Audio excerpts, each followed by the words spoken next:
ആരുമില്ലാത്തവർക്ക് ഭഗവാൻ തുണയുണ്ടാവും ഏതെങ്കിലും ഒരു രൂപത്തിൽ. എന്റെ ദൈവങ്ങൾ എന്നെ കാത്തോളും.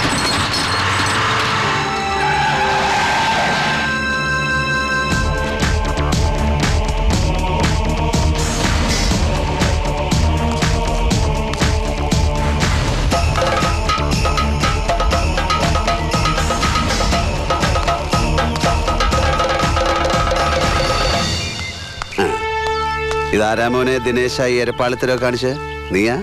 ഞാൻ പറഞ്ഞിട്ടാ അവന്മാരിത് ചെയ്തു. ഏത് നായിന്റെ മോൻ പറഞ്ഞിട്ട് ചെയ്തതായാലും വേണ്ടില്ല, ഈ സാധനമൊക്കെ കെട്ടിപ്പൊതിഞ്ഞ് പൂവള്ളിയില് എന്റെ തറവാടാത് അവിടെ എത്തിക്കണം.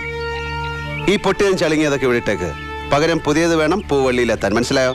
അതിപ്പോ മീൻ കറി വെക്കുന്ന ചട്ടിയായാലും ശരി. കേട്ടാ മോനെ ദിനേശ, അങ്ങനെ ചെയ്യാൻ പറയണം. അല്ലെങ്കിൽ ഞാനങ്ങ് വരും മണപ്പള്ളിക്ക്. അകത്തിരിക്കുന്ന നിന്റെ അച്ഛയും പടിഞ്ഞാറ്റയിൽ അട്ടം നോക്കി കിടക്കുന്ന എന്റെ വല്യമ്മ